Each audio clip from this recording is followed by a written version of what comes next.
تا د ازمکې څنګه چلو کو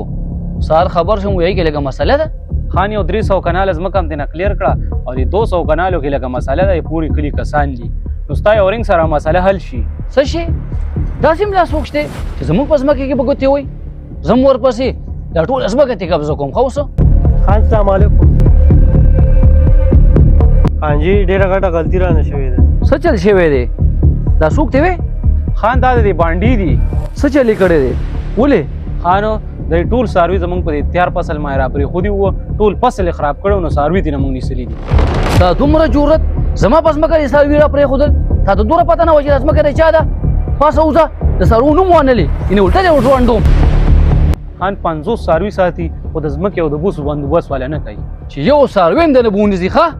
د دوی د وجې خو د ټولو خلکو فصلونه تباه برباد شو السلام علیکم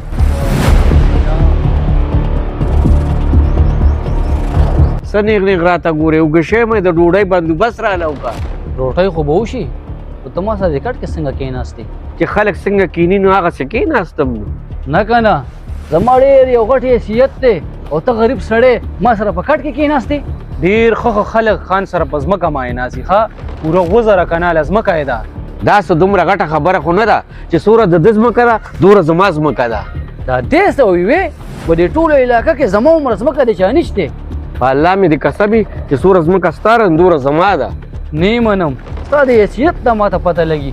بس ټیک ده که نه راځه دا ګز او دا میدان پته به ولګي راځه یوې پته به ولګي دا چېرته دې راوستو ستا ځمکه هم درته ښیم او خپله ځمکه هم درته وښیم یا علاقې غټ ښه ده دا وګوره